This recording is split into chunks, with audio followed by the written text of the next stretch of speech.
இந்த கடம்பா கதிர்வேலா, என் அன்பு செல்லமே, ராஜ யோகம் இருப்பவரால் மட்டுமே இப்பதிவை கேட்க முடியும். அப்படி நீ இப்பதிவை கேட்டுவிட்டால் ராஜ யோகம் உன்னை தேடி வரப்போகின்றது என்று அர்த்தம் பிள்ளையே.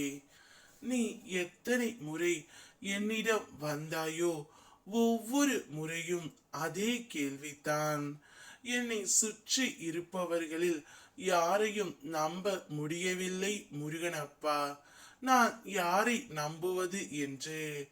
அப்போது நான் உனக்கு சொன்னேன், உன் உணர்வுகளுக்கு மதிப்பளிக்கும் ஒரு ஆன்மாவை மட்டும் நம்பு என்று.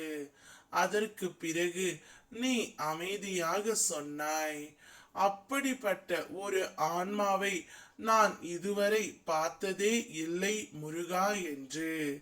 அப்போது நான் சிரித்தேன் பிள்ளையே. ஏனெனில் நீ இன்னும் உனக்குள் இருக்கும் என்னை காணவில்லை. நான் உன்னுள் தான் இருக்கின்றேன். உன் மூச்சில், உன் இதயத்தின் துடிப்பில், உன் கண்ணீரின் புனிதத்தில் நீ உன்னை அறிந்தால் என்னை காணலாம் தங்கமே. அப்படி என்றால் சொல், நீ இன்னும் உனக்குள் இருக்கும் என்னை காணவில்லை என்றால் என் மீது நீ கொண்டிருக்கும் பக்தி பொய்யா? இல்லை, அது உண்மைதான். ஆனால் அந்த உண்மையை உணர்வதற்கான நேரம் இது தான்.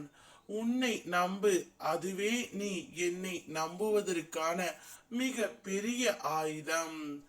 உன் உடம்பை துன்புறுத்தி கடுமையான விரதம் அவசியம் இல்லை பிள்ளையே. உன் உடல் வருத்தப்படும்படி விரதம் இருந்து என்னை அடைய வேண்டியது இல்லை. உன் மனம் என்மேல் முழுமையாக இணைந்திருக்கும் போது அதுவே உண்மையான விரதம். நீ உன் இதயத்தில் என்னை நினைத்து நம்பிக்கையோடு இருப்பது தான் எனக்கு மிக பெரிய பூஜை. உன் சூழ்நிலையை நான் நன்றாகவே அறிந்து இருக்கின்றேன். நீ அனுபவிக்கும் ஒவ்வொரு வலிமையையும் நான் உணர்கின்றேன்.